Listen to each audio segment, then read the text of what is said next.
L'Apocalypse est le plus fascinant des livres de la Bible. Il éveille toujours une certaine appréhension car le mot apocalypse dans notre vocabulaire en est venu à désigner une catastrophe épouvantable. S'il est vrai qu'on trouve un certain nombre de situations cataclysmiques dans le livre de l'Apocalypse, ce mot signifie littéralement dévoilement, révélation. C'est d'ailleurs ainsi que les Bibles anglophones désignent ce livre. Et pourtant, lorsque vous le lisez, vous n'y comprenez rien. Il est question de bêtes monstrueuses qui jaillissent des abîmes, de dragons qui poursuivent des femmes, de terres dévastées et de feu éternel. Cependant, j'affirme que l'Apocalypse est la révélation de Jésus-Christ par excellence. C'est le livre de l'espoir qui a été donné par Jésus lui-même à son Église pour tourner les regards des fidèles vers la bienheureuse espérance de son retour en gloire.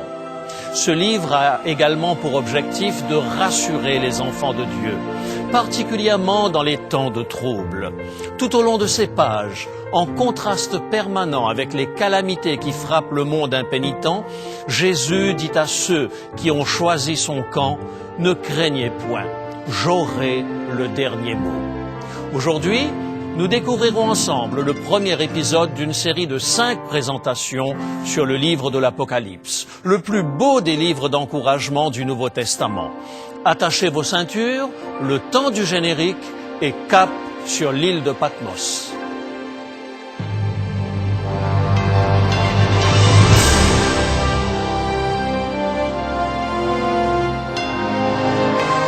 Elle a résisté à l'épreuve du temps. La Bible, le livre de la révélation, est toujours d'actualité dans le monde complexe d'aujourd'hui. Voici, il est écrit.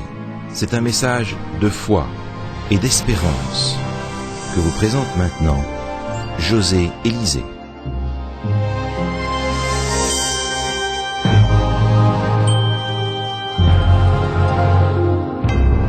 L'ensemble du livre de l'Apocalypse tourne autour de la grande controverse entre Dieu et Satan.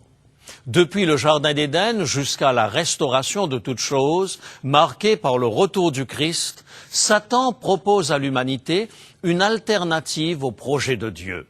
Une falsification si proche de la vérité qu'il réussit à déjouer la vigilance de tous ceux qui n'ont pas une connaissance approfondie de la prophétie biblique. Qui se laisserait tromper par un faux billet de 95 $? Personne.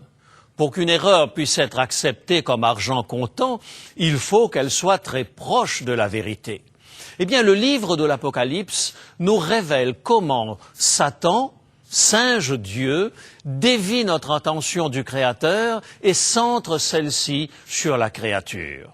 Le livre de l'Apocalypse fourmille de mises en garde contre les fausses doctrines, les déviations théologiques et les dérives morales provoquées par l'adversaire. D'ailleurs, l'un des thèmes chers à l'Apocalypse est la mise en garde contre l'apostasie future, celle-là même que Paul avait dénoncée dans sa 2e lettre aux Thessaloniciens au chapitre 2 à partir du verset 1er. 2 Thessaloniciens, chapitre 2, verset 1er. Pour ce qui concerne l'avènement de notre Seigneur Jésus-Christ et notre réunion avec lui, nous vous prions, frères, de ne pas vous laisser facilement ébranler dans votre bon sens et de ne pas vous laisser troubler soit par quelque inspiration, soit par quelques paroles ou par quelques lettres qu'on dirait venir de nous comme si le jour du Seigneur était déjà là. Que personne ne vous séduise d'aucune manière, car il faut que l'apostasie soit arrivée auparavant et qu'on ait vu paraître l'homme du péché, le fils de la perdition, l'adversaire qui s'élève au-dessus de tout ce qu'on appelle Dieu ou de ce qu'on adore, jusqu'à s'asseoir dans le temple de Dieu, se proclamant lui-même Dieu. Ce jour du Seigneur, bienheureuse espérance, annoncée par les apôtres et attendue impatiemment par les disciples de Jésus, fait l'objet de folles rumeurs, tant est grand le désir de voir le retour du Christ. Paul met en garde l'Église. Une hirondelle ne fait pas le printemps. Il faut d'abord que certains événements historiques se produisent, la montée de l'Antichrist et surtout, nouvelle consternante, l'apostasie de toute la chrétienté. Il viendra un temps dans l'histoire de l'Église, dit le prophète Jean, où la fidélité qui faisait la force de l'Église primitive laissera la place à un laxisme effréné où les compromissions deviendront la norme. Ce paganisme honni des premiers chrétiens allait étouffer l'Église comme des herbes folles envahissent les blés. Campons les personnages de cet extraordinaire panorama de l'histoire que Jésus déroule sous les yeux émerveillés du visionnaire de Patmos. Tout d'abord, l'auteur du livre, Jean. Il se présente lui-même et précise les circonstances dans lesquelles la révélation lui a été donnée. Apocalypse, chapitre 1er, versets 1 et 9. Apocalypse, chapitre 1er, versets 1 et 9. Révélation de Jésus-Christ que Dieu lui a donnée pour montrer à ses serviteurs les choses qui doivent arriver bientôt et qu'il a fait connaître par l'envoi de son ange à son serviteur Jean. Moi, Jean, votre frère, et qui ai part avec vous à la tribulation et au royaume et à la persévérance en Jésus, j'étais dans l'île appelée Patmos, à cause de la parole de Dieu et du témoignage de Jésus. Je fus ravi en esprit au jour du Seigneur, et j'entendis derrière moi une voix forte, comme le son d'une trompette, qui disait « Ce que tu vois, écris-le dans un livre ». Il est vrai qu'à la suite de Denis d'Alexandrie, l'évêque érudit, bien des théologiens ont affirmé que Jean l'évangéliste n'était pas l'auteur du livre de l'Apocalypse. C'est oublier trop facilement que le propos de l'évangile de Jean est très différent de celui de l'Apocalypse. Le livre de l'Apocalypse appartient à cette famille de styles que l'Ancien Testament nous a fait découvrir avec le prophète Daniel. Avec le style apocalyptique, nous sommes à l'opposé du style historique et narratif de l'Évangile. Par contre, les similitudes entre l'Évangile de Jean et l'Apocalypse sont nombreuses. Par exemple, les termes employés par l'évangéliste Jean et par lui seul pour désigner Jésus. L'agneau de Dieu, la parole, nous les retrouvons dans le livre de l'Apocalypse et nulle part ailleurs dans le Nouveau Testament. Jésus est présenté tant dans l'Évangile que dans l'Apocalypse comme l'agneau immolé qui ôte le péché du monde. À cette similitude doctrinale, on pourrait ajouter une similitude thématique, sans oublier l'arrière-plan sémitique incontestable des deux livres. Jean rédige son Apocalypse depuis l'île de Patmos. Il y est en exil à cause de l'Évangile. Nous sommes dans l'ultime décennie du 1er siècle et il est probablement le dernier survivant des 12. Il s'interroge légitimement sur le bien fondé de son espérance. Apocalypse, chapitre 6 et le verset 10. Apocalypse, chapitre 6 et le verset 10. « Jusque à quand, Maître saint et véritable, tardes-tu à juger ?» Et Jésus va lui révéler, en un panorama grandiose, l'histoire de l'Église à travers les siècles. Une histoire chaotique, illustrée par 7 églises de l'Asie mineure qui racontent les tribulations du peuple de Dieu, mais affirment que Dieu aura le dernier mot. Cette considération nous amène naturellement à la figure centrale du livre, Jésus-Christ, le ressuscité. Il est impossible de ne pas reconnaître le style de Jean dès le premier chapitre du livre.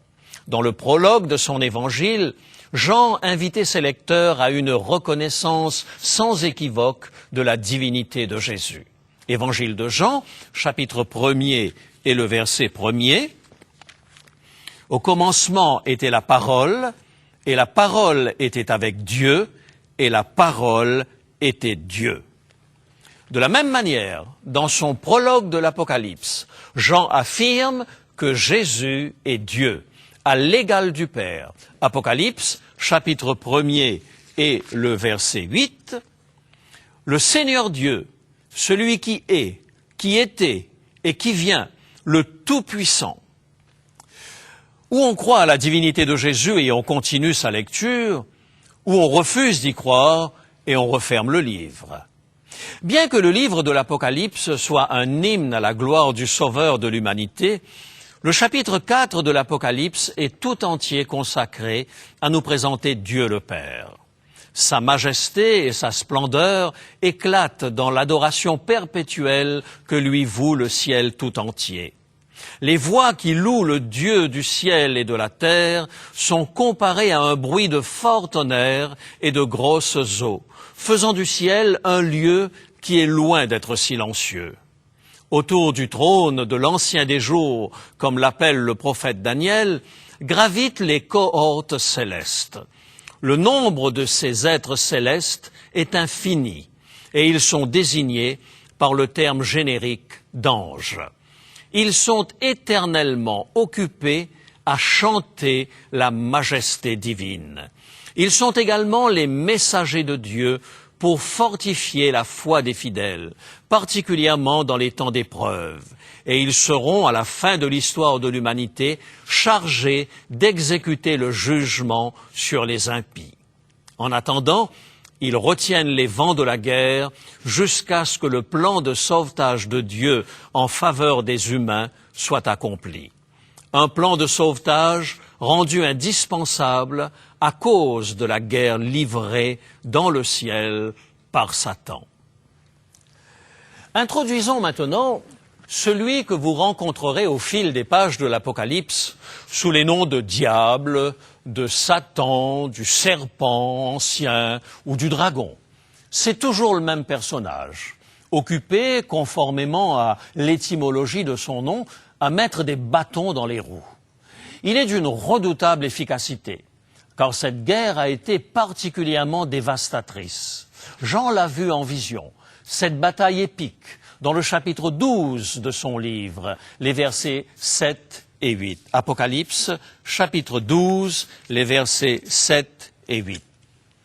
Et il y eut guerre dans le ciel. Michel et ses anges combattirent contre le dragon. Et le dragon et ses anges combattirent. Mais ils ne furent pas les plus forts, et leur place ne fut plus trouvée dans le ciel. Et le verset 4 précise le nombre des anges qui ont cédé à la séduction de Satan. Apocalypse 12, verset 4, « Sa queue entraînait le tiers des étoiles du ciel et les jetait sur la terre. » La défaite de Satan explique les terribles ravages provoqués par le péché. Jean le précise quelques versets plus loin. Apocalypse, chapitre 12 et le verset 12. « C'est pourquoi, réjouissez-vous, cieux, et vous qui habitez dans les cieux, malheur à la terre et à la mer, car le diable est descendu vers vous, animé d'une grande colère, sachant qu'il a peu de temps. » C'est le jugement dernier qui scellera définitivement la destruction de Satan et de ses anges. Ce jugement ne laissera personne indifférent, car chacun aura dû prendre position pour le bien ou pour le mal avant la fin de la grande tragédie du péché. Jésus le disait déjà dans Matthieu au chapitre 25, le verset 32, lorsqu'il décrit le jugement dernier. Matthieu chapitre 25 et le verset 32. « Toutes les nations de la terre seront assemblées devant lui. Il séparera les uns d'avec les autres, comme le berger sépare les brebis d'avec les boucs. » C'est un message identique que nous retrouvons dans le dernier chapitre de l'Apocalypse. Apocalypse, chapitre 22 et le verset 11. Que celui qui est injuste soit encore injuste, que celui qui est souillé se souille encore, et que le juste pratique encore la justice, et que celui qui est saint se sanctifie encore. Cette radicalisation a produit une grande peur chez beaucoup de chrétiens, la peur de se retrouver dans le mauvais camp lors du jugement dernier. Il faut l'avouer, l'inconscient collectif tend à pousser chacun de nous à nous imaginer faisant partie de leur nombre. En fait, les calamités qui accablent les méchants ne se concrétisent que lorsqu'ils rejettent définitivement et volontairement toute possibilité d'intercession de Jésus en leur faveur. Les élus, eux, forment une foule immense que personne ne peut compter, nous dit Apocalypse, chapitre 7 et le verset 9. Ils n'ont aucun mérite, car leur victoire sur le mal n'est pas acquise par leurs bonnes œuvres, mais par leur acceptation de Jésus-Christ comme leur sauveur personnel. Aussi sont-ils débordants de joie, et les parvis célestes retentissent de leurs louanges en l'honneur du roi des rois. Vous êtes-vous demandé pourquoi l'Apocalypse emploie un langage symbolique? 3 raisons expliquent ce choix. En premier lieu, c'est le langage propre au style dit apocalyptique, inauguré par le prophète Daniel à la cour de Babylone 6 siècles auparavant. Dès lors, le singe de Dieu, comme nous l'avons surnommé, Satan, va favoriser une floraison de textes prétendus prophétiques qui vont semer la confusion dans l'esprit des gens. Ainsi ont vu le jour l'Apocalypse d'Adam, la Révélation d'Esdras, l'Ascension de Moïse et bien d'autres livres apocryphes. Cette littérature est caractérisée par un dualisme dans lequel le bien et le mal sont éternellement opposés. Remarquons que cette éternelle opposition entre les forces du bien et du mal ne se retrouve pas dans l'Apocalypse de Jean. Le visionnaire de l'île de Patmos clame haut et fort que le mal est déjà vaincu et que le Seigneur de gloire règne dans les cieux en attendant de régner sur la terre restaurée. Nous ne trouvons pas non plus dans l'Apocalypse de Jean le déterminisme propre à la littérature apocalyptique. Chaque individu peut choisir son camp. Quelle plus belle démonstration de cette absence de déterminisme pourrions-nous trouver ailleurs que dans l'appel lancé par Jésus lui-même dans Apocalypse, au chapitre 3 et le verset 20. Apocalypse, chapitre 3 et le verset 20. « Voici, je me tiens à la porte et je frappe. Si quelqu'un entend ma voix et ouvre la porte, j'entrerai chez lui et je souperai avec lui et lui avec moi. » La deuxième raison se trouve dans les racines juives de l'apôtre Jean. Vous souvenez-vous du 2e commandement d'Exode au chapitre 20 et le verset 4? Il disait ceci: « Tu ne feras point d'image taillée, ni de représentation quelconque, des choses qui sont en haut dans les cieux, qui sont en bas sur la terre, et qui sont dans les eaux plus bas que la terre. » Par fidélité à ce commandement, les Juifs se méfiaient de tout art plastique, se gardant de toute peinture ou sculpture. Comment Jean allait-il contourner cet interdit tout en offrant des images fortes et facilement mémorisables? Rapportons-nous au temps des cathédrales. La seule Bible que lisait le peuple au Moyen Âge était la représentation des épisodes bibliques sculptés dans la pierre des cathédrales. Par contre, dans le judaïsme de l'époque de Jean, on ne pouvait fixer le message divin dans la mémoire des fidèles par des sculptures, des peintures ou des enluminures.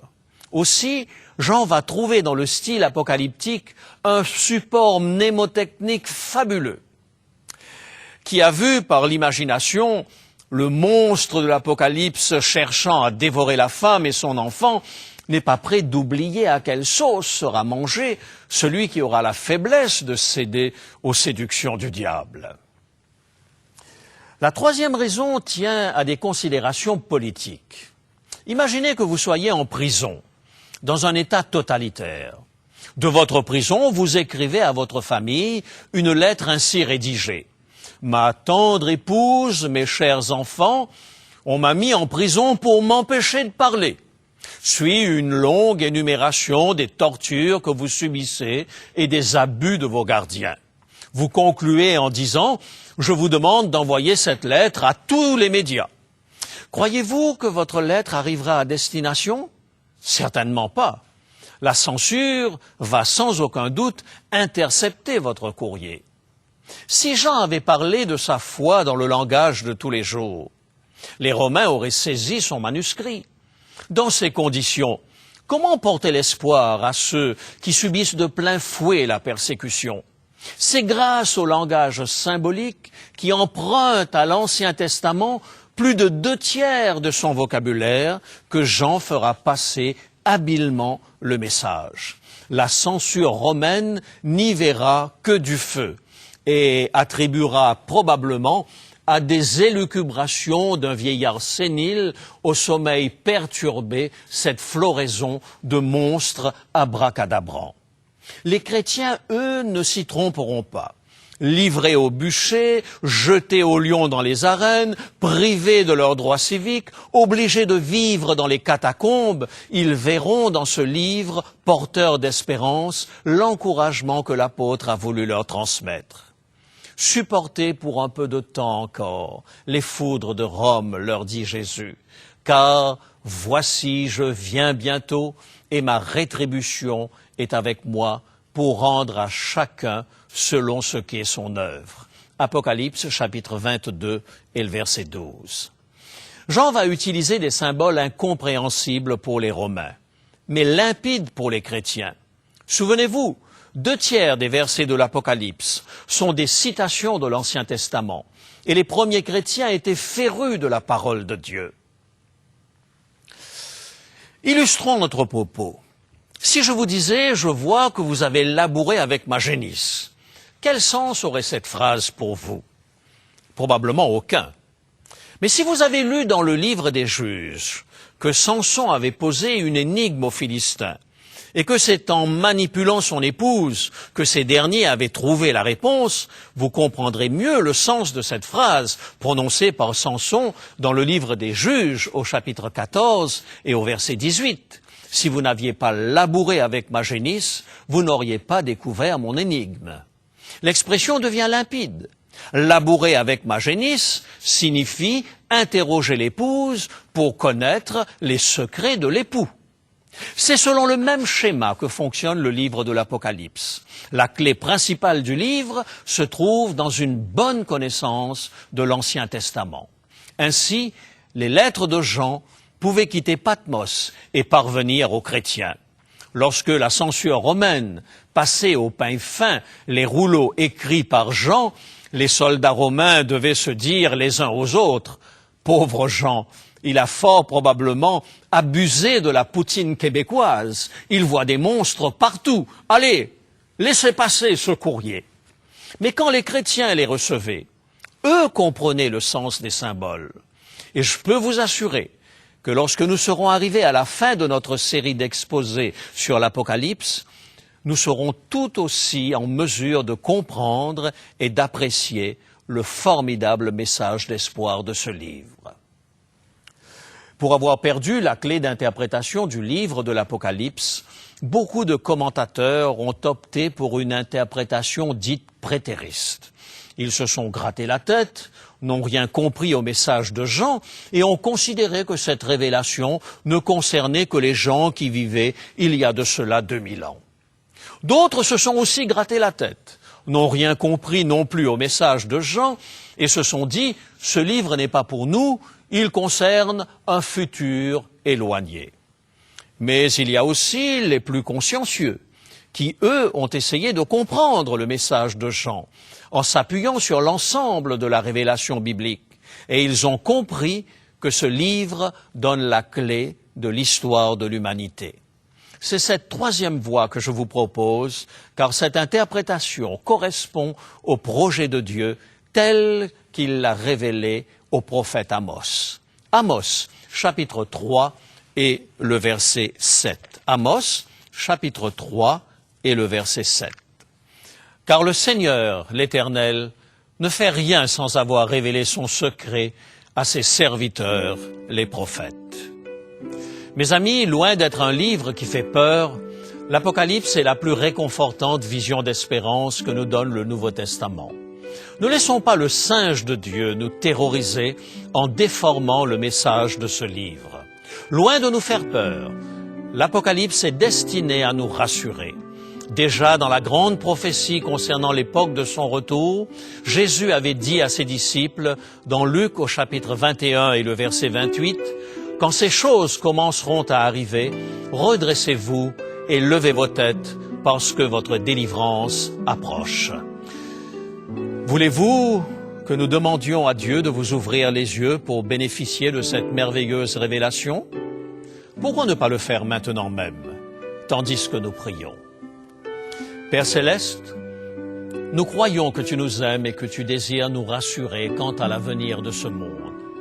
Éclaire-nous par ton Esprit Saint, afin que nous comprenions le message d'espoir que tu nous destines dans ce livre.